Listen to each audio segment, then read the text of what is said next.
which we seem to be heading down. And the amount of time I have left with you, I want to shift gears over to the Russia-Ukraine war, because there's some continuing developments that are going on over there, which is not good for the Ukraine side. But I think we talked last time you were on that Ukraine has now effectively run out of interceptor missiles, even if they weren't that effective. Even when they're all functioning. Now they don't even have them to function at all, which means the skies are just wide open to whatever Russia wants to do. But as you were talking about before we went on the air here, there's also another development on the Russian side, which could have some impact on what could come next. And I wonder if you could talk a little bit about this comment that Gerasimov, their chief of their general staff, is coming to the end of his, I think, an extended term that he had already. According to Russian law, he's not going to be able to. Might they replace him with somebody who had a different mindset?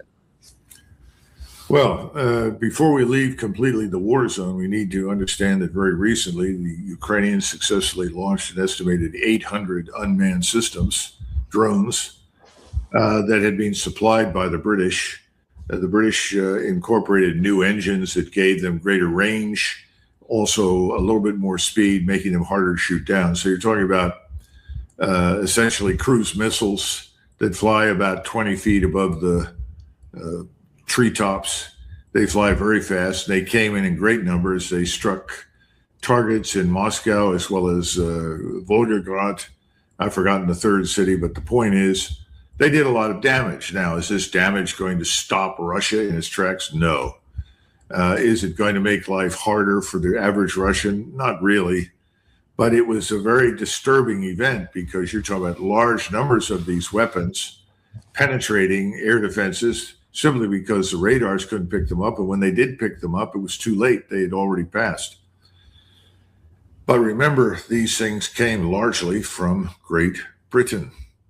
And this goes back to the other issue that we discussed a few weeks ago, which is how much longer do the Russians wait before they take action directly against the British and other states in NATO that are actively supplying this stuff to the Ukrainians. Remember, this is not going to change the outcome of the war. Ukraine is losing. It's going to continue to lose. It'll be devastated. In fact, more and more of us looking at this, and the few people left in Ukraine, less than half of what were there at the beginning, I wonder if there will even be a Ukraine on the map. That's another subject, but I think we have to take that into consideration. On the ground, we see dramatic advances towards Zaporizhzhia. We see the bridge at Zaporizhzhia, which is, I'm told, still structurally sound, but has been at least partially destroyed. Not that it makes a great deal of difference, because if anybody can throw bridges across the Dnieper River quickly and effectively, it's the Russians. And I think they can do that. So I don't think they're all that dependent on that bridge, though it's a very nice bridge and can hold a lot of weight. But I think what we're seeing is that the movement towards Odessa is very real, and it's begun. Odessa has been cut off. It's blockaded from the sea. It is no longer the artery of support and sustainment for the Ukrainians. And the Russians have actually sent in Spetsnaz and come out with lots of prisoners, some of whom I'm told are NATO officers. We don't admit to any of that, and we will not confirm any of that, but I think that's going on. So my perception is we're at the beginning of the end for Odessa, and we're seeing dramatic movement in the south. I know that the Russians are on the outskirts of Kharkov.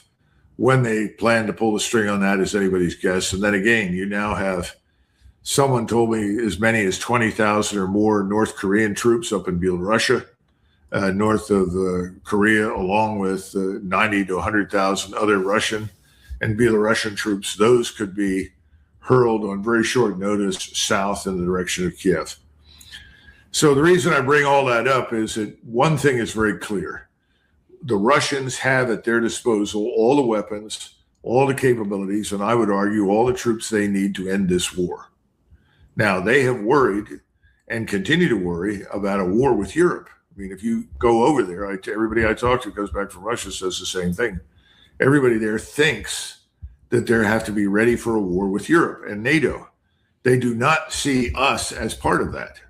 There's still this perception that the Americans are not going to be part of that. We're just dealing with a European threat. Well, Dan, if that's true, there's no threat. And that's what everybody keeps trying to tell them. maybe President Putin is realizing this finally, that the threat that he was worried about is not really there militarily. And then, of course, you have the Merz government, which is on life support. It's clinging to power with its fingernails. Macron is in equally bad shape, and the situation in Great Britain is more than just explosive. And if you can get David Betts to come on and talk to you about the conditions inside Great Britain for civil unrest and open rebellion, please bring him on, because his work is arguably some of the best I've seen anywhere on the general question of what do societies do. And everyone in that part of the world has had enough with millions of young men from the North Africa and the Middle East pouring into the country, raping, pillaging, committing crimes. It's unacceptable. They want them out. And I think that if you combine that with the economic damage, it's a recipe for destruction. And so maybe that's what figure that out. Now, to go to your last point, Gerasimov was given a 5-year extension 5 years ago. Technically, he's 70. He's got to leave. Now, can President Putin say, I don't care, and ask Parliament to pass some legislation that allows him to stay longer? I suppose he could. However, there's a lot of discontent with Gerasimov. Gerasimov is seen as sort of the toad in the road, someone who has obstructed badly needed change in the conduct of operations, someone who has exercised more than just caution, but has been downright timid.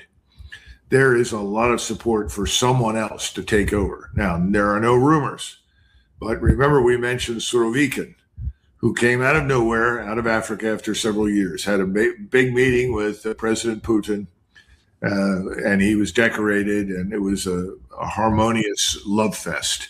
And then Surovikin disappeared. It's nowhere to be found. There are people hoping that he may be the mystery chief of staff that comes out of nowhere, because everybody knows he's far more aggressive and is absolutely determined to end this war as rapidly as possible. Gerasimov has also jailed at least one major general who had the audacity to stand up and contradict him and criticize his conduct of things. And Gerasimov put him in jail, and to Putin's shame, according to many people, Putin has let the man languish there. That may change. I don't know. Russia is a place where, and I think it's Jim Jatras that you've had on your show, he says to me all the time, Russia is a place where what you expect doesn't ever happen, and what you never expected does. So that should set us all up for failure as prophets. Right. Well, let's look at one of the other things you said a second ago, because it's very much related to what could be coming next.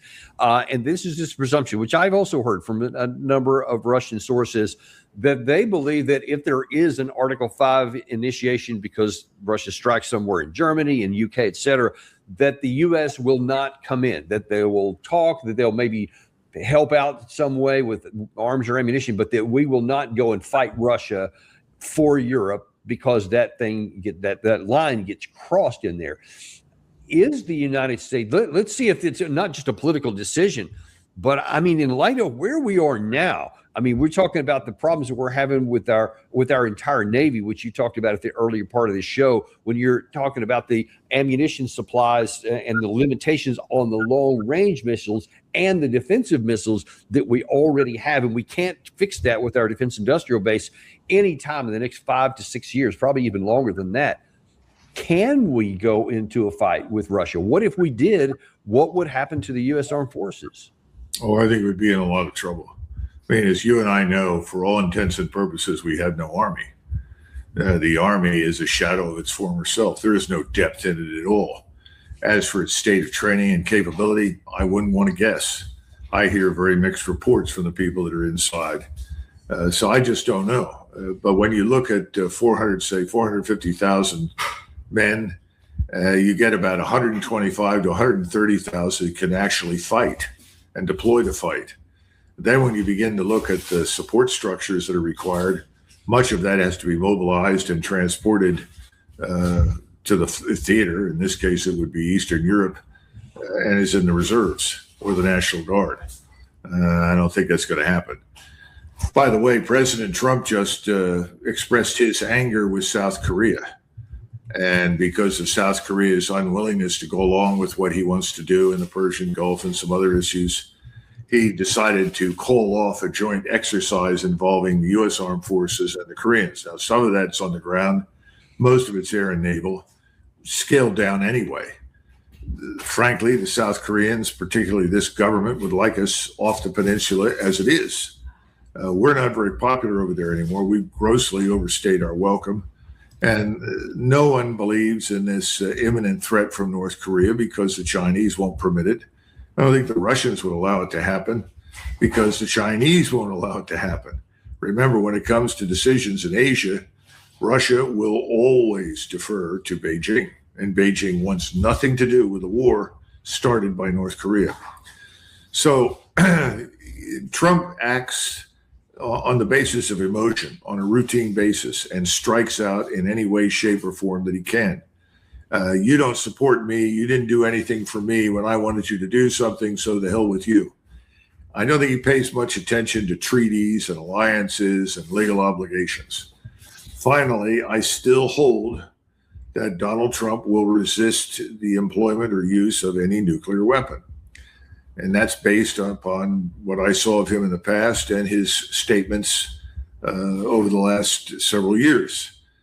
I don't think he'll buy into the tactical nuclear weapon. Now, I could be wrong.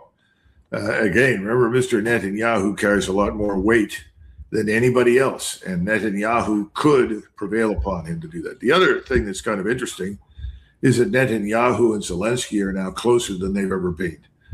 And that's partially Zelensky, who's always been supportive of Netanyahu, but also his desire to make this the biggest war he can, because that's his only chance in his mind of success and survival. I think that's delusional, but I think that's on his mind. But we have to look at these wars increasingly as merging, as we talked about before. And so when you look at it from that standpoint, Dan, we can't possibly fight two at once. We're barely able to fight one.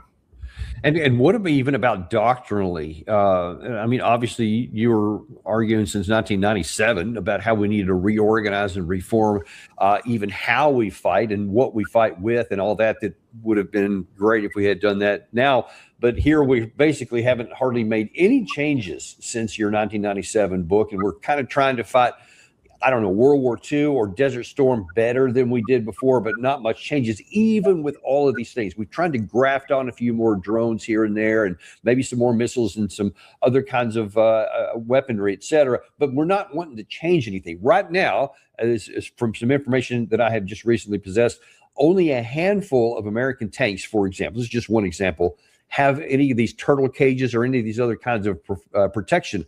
Which means that if we suddenly had to go into an Article 5 type situation and we tried to fight Russia on the land, I mean, we would just literally just get obliterated on the field because none of our tanks that didn't have that would even have a chance of surviving. That's just one thing. We don't have the offensive drone capability or the defensive drone capability or the rapid transition capability that both the Russians and the Ukraine have. I mean, it sounds to me like we would just get our clocks cleaned if we even attempted it. Oh, I think that's a certainty. But remember, we have historically relied very heavily on air supremacy. That's another matter that has called into question because, what is it, 25 to 30% of all the Reaper drones that fly at 25, 30,000 feet, if necessary, have been shot down and lost over the Gulf. We've also lost aircraft. We haven't lost aircraft in very many conflicts since really the Korean War. So I think it would be catastrophically stupid to do that. But remember something else. When I reorganized the force, I also tied it to an implicit strategy that was based on the British approach before 1914. And the approach that the British had taken before 1914 is that you do not confront continental powers on their terms, because you'll lose, because you're primarily in aerospace, in those times, only maritime power. The old expression is ship's a fool to fight a fort. You know, we can't do that. The British couldn't do it. And they should have learned from the Boer War that trying to move hundreds of thousands of troops over thousands of miles to fight an elusive enemy was a gross waste of time, but they did it. And